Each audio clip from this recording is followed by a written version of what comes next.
Olá, meus amigos, um dia de muita paz para todos nós. Hoje, exatamente 7 de outubro de 2022, estamos nós reunidos para estudarmos a obra Ave Cristo. Nós vamos solicitar para a nossa amiga Carla fazer a nossa prece de gratidão e logo depois a nossa irmã Aramita irá fazer a recapitulação do nosso último estudo.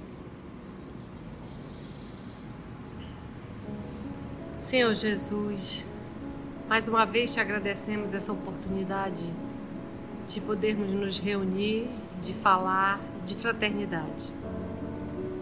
Ajuda-nos a compreender essas lições, dessas horas tão difíceis e de nos mantermos fiéis também a Ti quando chegar a nossa hora difícil.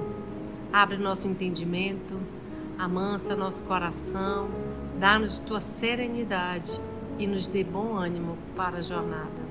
Que assim seja.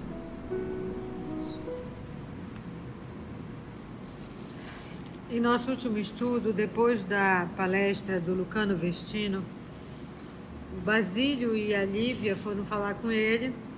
Eles expuseram o problema e o Lucano disse que dinheiro não tinha, mas que eles podiam passar os dias com ele. E o Basílio voltou e no dia imediato foi falar com o Teódulo e pediu, que se ele podia se ausentar uns dias para ver se conseguia os recursos e ele deixava a residência dele intacta como garantia. E o Teódulo foi ver com a Helena se poderia ser isso, porque o Teódulo ficou desconfiado que ele podia fugir. E ele ficou perplexo, porque ela ficou contente. Vamos saber agora por quê. Então vamos lá, que Jesus nos conduza. Com semelhantes reflexões, procurou Helena, que lhe escutou a notícia encantada. Não parecia guardar as mesmas apreensões. Mostrava-se, aliás, satisfeita e tranquila. Ante a perplexidade do amigo, observou contente e maliciosa. Tudo corre segundo a encomenda. Não te aborreças. O assunto da dívida é o fator de aflição que necessitávamos para deslocar os intrusos. Se pudermos apanhá-los como aves desprevenidas na ilegalidade, tanto melhor. Presos e executados como cristãos, desaparecem do caminho de Tassiano e de Blandina sem qualquer preocupação de vulto para nós. Meu esposo odeia os nazarenos. Informado de que os amigos se retiraram constrangidos pelo expurgo, ainda que sofra, saberá reprimir-se. E a casa? Recebê-la-emos, então? Teódulo, sorridente, indagou admirado. Respondeu a senhora resolutamente. Sem dúvida. É o próprio Basílio quem nos oferece. Será razão sólida para conquistarmos a simpatia de Tassiano para os nossos esclarecimentos. Diremos que o velho, estribado na afeição de nossa casa, veio solicitar-nos apoio moral, colocando a residência sob nossa guarda, que tudo fizemos em vão por salvá-lo. E, por fim, conservaremos o domicílio sem qualquer alteração para que os nossos ausentes o encontrem nas mesmas disposições em que o deixaram. Isso constituirá nossa demonstração de sinceridade, impondo a Tassiano a justa resignação ante os fatos consumados. E aí, a mentalidade é sórdida? Comentou o administrador sob a impressão de haver encontrado feliz solução para o delicado problema. Magnífico. Bem-humorado, voltou a Basílio e notificou que a decisão fora bem recebida, que a senhora concordava com a sugestão, o alvitre, e que a residência seria atenciosamente tratada até a sua volta. O liberto de Carpo sorriu, aliviado. A aprovação significava liberdade. Poderia, agora, demandar a casa de Lucano, junto da filha, sem sobressalto ou constrangimento. As afamais se apressaram, tá, gente? O filósofo e Lívia as afamaram-se para colocar em ordem velhos arquivos e objetos de arte, partindo no mesmo dia ao crepúsculo. Abraçados um ao outro, comentavam a beleza do céu, no qual corriam nuvens solitárias, tingidas pelo poente afogueado, e referiram-se ao perfume ativo de algumas flores, para não se concentrarem no sofrimento moral da despedida. Enternecidos, fitaram a paisagem, cada qual enovelando no próprio íntimo as reminiscências mais doces do coração. Com o propósito de não se atormentarem mutuamente, com palavras de queixa, fingiam distração e serenidade, à frente da natureza, ignorando que Teódulo lhes espreitava os passos infatigavelmente. Olha que lucidez dela. Tá difícil? Tá. Se comentar, vai ficar o quê? Pior. Então, eles tentam desviar ali a atenção, falar de coisas boas, até mesmo para aliviar a própria dor. É verdade? Informada quanto ao local em que o afinador se refugiara, Helena, no dia seguinte, porque o Teódulo não seguiu? Seguiu. Então, logo ele sabe aonde está os dois. O que Helena fez? Informada quanto ao local em que o afinador se refugiara, Helena, no dia seguinte, solicitou uma audiência e Ignácio Valeriano, alegando a necessidade urgente de entender-se com o enviado de Augusto. Não é o nosso Augusto que enviou, é o César, tá? O alto dignatário recebeu-a sem reservas. A sós com o legado, expôs a questão sem preâmbulos. Disse, com inflexão de orgulho ferido na voz: as famílias mais altamente colocadas na cidade lutavam com insuperáveis obstáculos na sustentação da ordem doméstica. O cristianismo, pregando impraticável fraternidade, perturbava as melhores cabeças, pervertendo escravos e servidores. Generalizara-se a indisciplina, fomentava-se a discórdia. Homens válidos e mulheres fortes fugiam ao trabalho, depois do contato mental com os ensinos do profeta crucificado, que, no fundo, se fizera temível adversário do império. As tradições eram desrespeitadas e o lar romano desarvorava-se nos mais legítimos fundamentos. Vamos prestar muita atenção nesse diálogo aí dos corredores, né? Das salas, e ver ela acusando os cristãos como seres assim terríveis. E aí vamos ver esse diálogo aí com um representante de César, né? O legado ouviu, atencioso e, com reverência, indagou. No entanto, poderíamos, acaso, receber sugestões para a obra corretiva? A devassa realiza-se metódica desde minha chegada. Já conseguimos advertir a muitos prosélitos de importância, que se prontificaram a retirar-se. aquele primeiro encontro de Lucano com os cristãos era um grupo de quantas pessoas, gente? 15? 20 pessoas. E o que foi informado? Aqueles cristãos que tinham dinheiro, o que eles fizeram? Fugiram. Então, é esse aqui que ele está falando, quando ele diz assim, ó, acaso receber sugestões para a obra corretiva? Então, primeiro, tu tem como dar alguma ideia aí de como eu posso fazer? Porque ele diz, a devassa, ou seja, saiu um número muito grande. A devassa realiza-se metódica, né? Desde minha chegada, ou seja, eu estou passando pente fino e a coisa não está sendo fácil, ou seja, a perseguição já existe. Já conseguimos advertir a muitos seguidores de importância, ou seja, esses seguidores de importância eram pessoas que o quê? Tinham dinheiro, posição social, que se prontificaram a retirar-se, saíram. E isso foi falado, o seu Lucano falou, olha, quem tinha dinheiro já foi, as pessoas com recurso. E dando ideia de extorsão efetuada, acentuou.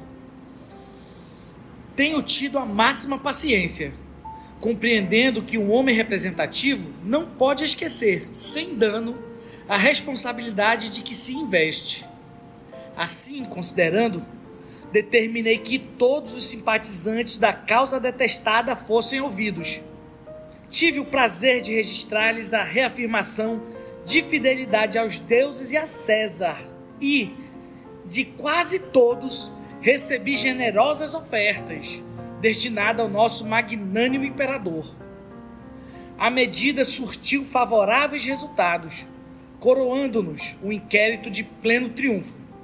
Agora, admiro seja possível joeirar as classes mais baixas de nossa estrutura social.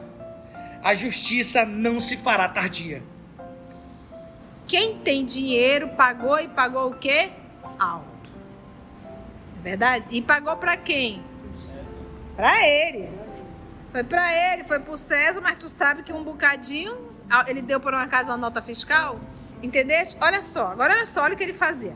Tenho tido a máxima paciência, compreendendo que um homem representativo não pode esquecer sem dano a responsabilidade que se investe. Beleza? Falando dele. Assim, considerando, determinei que todos os simpatizantes da causa detestada fossem ouvidos. Tive o prazer de registrar-lhe reafirmação de fidelidade aos deuses e a César. Então, esses aqui abjuraram? Abjuraram. E de quase todos, recebi generosas ofertas, destinadas ao nosso magnânimo imperador. A medida surtiu favoráveis resultados, coroando-nos o inquérito de pleno triunfo. Todos aqueles que eles chamaram, abjuraram, deram dinheiro, então não tive problema nenhum. Agora, admito, seja possível separar as classes mais baixas de nossa estrutura social e a justiça não se fará tardia. O que ele mais quer? Dinheiro. Os pobres vão ter? Então, o pobre tem uma opção, abjurar.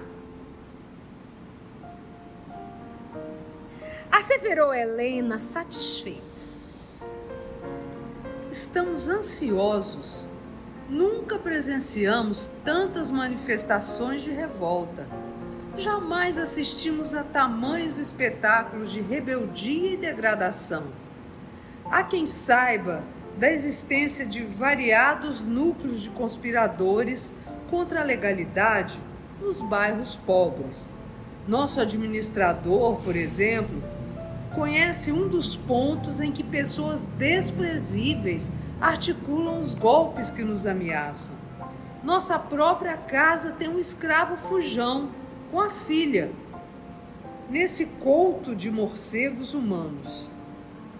Tramam nas sombras contra a vida dos patrícios e contra os senhores de terras. Não será de espantar uma rebelião de sangue e morte a qualquer instante próximo. Verdade ou falsidade? Falsidade. E couto aí, gente, é abrigo, tá? Nesse abrigo de morcegos humanos.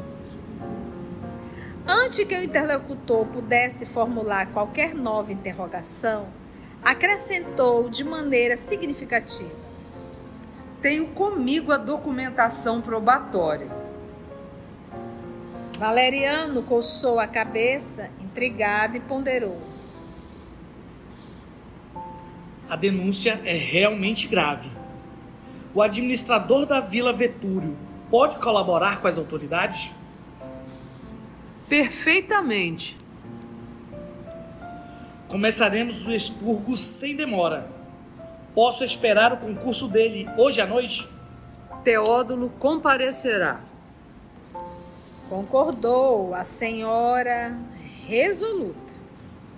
Efetivamente, ao anoitecer, o intendente de Opílio, quem era? Visitou a caserna, o alojamento de soldados, tá, gente? Sendo aí apresentado a Liberato Numício, chefe de corte, designado pelo propretura, delegado do governo ou de uma província, sob a inspiração de Valeriano, para iniciar o movimento punitivo. Foi Valeriano que pediu? Viram-se e de imediato simpatizaram um com o outro, porque os espíritos perversos se afinam. E Teódulo é um espírito perverso. Viram-se de imediato simpatizaram um com o outro através dos sentimentos que eles eram o quê? Afins. Dois perversos juntos. Teódulo comunicou ao novo amigo que indicaria a casa de Vestino, sem comprometer-se. Alegou que a rebelião dos nazarenos se processava em diversos grupos de ação conjugadas e, conhecendo outros centros da conspirata, poderia ser valioso colaborador na repressão, se permanecesse oculto no serviço de inteligência. Ele seria aquele que iria denunciar, mas o que? Caladinho e escondido. Liberato concordou, loquaz, falante, e depois de bebericarem alegremente, tragando várias taças de vinho, puseram-se em atividade. Porque o que eles vão fazer é perverso, então tem que adormecer a consciência com bastante álcool. Comandando pequena expedição de soldados e beleguins, oficiais, são os oficiais inferiores, tá? Atrevidaços esses oficiais. Numício, sob a orientação do empregado de Vetúrio, que é o Teódulo, cercou o casebre dos seguidores do Evangelho. Quando o dono da casa proferia as últimas palavras da oração ensinada pelo mestre. Não nos deixes cair em tentação e livra-nos do mal, porque teu é o reino, o poder e a glória para sempre. Assim seja. Lucano descerrou os olhos e tão grande era a serenidade que nele se estampava, que mais parecia ter despertado de alguma visão celestial. Neste instante, o emissário da perseguição, quase ébrio, se postou diante da Assembleia Cristã, gritando para os soldados afoitos: Entremos, aqui mesmo. A malta de raposas está no covil. Malta é o grupo. Ninguém respondeu. Os agentes armados penetraram ruidosamente o recinto. Sarcástico, Numício observou: Já visitei agrupamentos como este. Nunca vi uma raça tão acovardada como a dos aprendizes do judeu crucificado. Tomam bofetadas, entregam mulheres, sofrem o cárcere e morrem debaixo de insultos, sem qualquer reação. Asquerosos morcegos. Cuspinhou, de cuspir mesmo, algumas pragas e, relanceando o olhar pelos circunstantes, interrogou com estardalhaço: Quem é o chefe do bando? Vendo que ninguém respondia, reajustou a frase e renovou a pergunta: Quem é aqui o chefe da casa? Lucano ergueu-se, digno, e apresentou-se. O chefe da casa é Jesus e eu sou o responsável. Jesus? Ora, ora! Gritou Numício, gargalhando. Sempre os mesmos loucos. Parou o olhar irônico em Vestino e continuou: Velho detestável, vejamos a tua noção de responsabilidade. Se tens miolo na cabeça, abjura a bruxaria. Rende culto aos deuses e afirma a tua fidelidade aos nossos imperadores. Provavelmente assim, o quadro desta noite poderá modificar-se. Porque bastaria eles simplesmente negarem que eram cristãos. Então, negar: não, nós não somos cristãos, adoramos a César, ele é o nosso imperador, ele é o nosso Deus, adoramos os deuses romanos, pronto, acabou, cada um ia para casa, pronto. Mas eles não abriam. A gente diz: ai, tia, ainda bem que hoje não tem isso. Tem, gente. Porque nós continuamos negando Jesus em nossas atitudes. Abjurando, né? Servindo ao Deus material ao invés do Deus espiritual. Informou o apóstolo sereno: Não posso, sou cristão. Não tenho outro Deus que não seja nosso Pai Celestial, cuja grandeza e cujo amor se manifestaram na terra por nosso Senhor Jesus Cristo.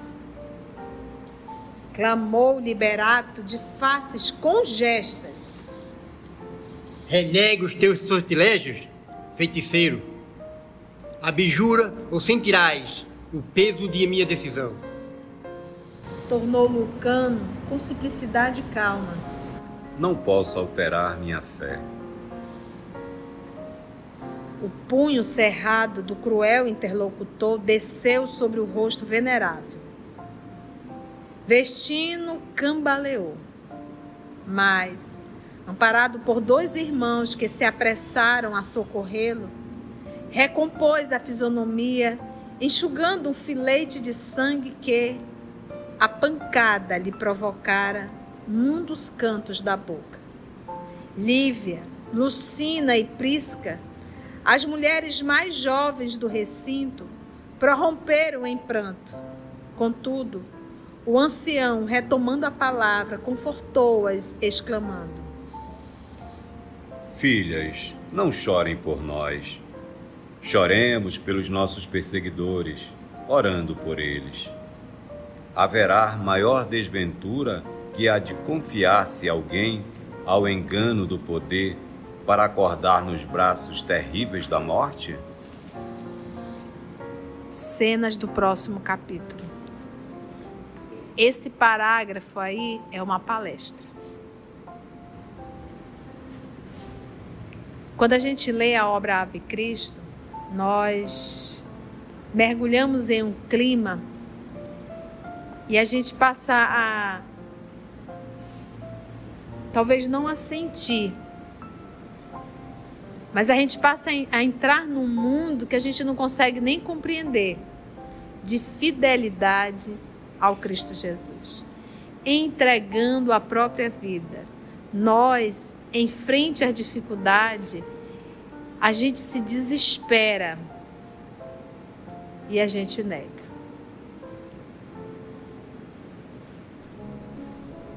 E assim, agradecemos a Deus nosso Pai e a Ti, Mestre amado. Nos ajuda, Senhor, para que no momento do testemunho moral ou físico, nós possamos ter a atitude de fidelidade a Ti, Senhor. Graça te damos, que assim seja.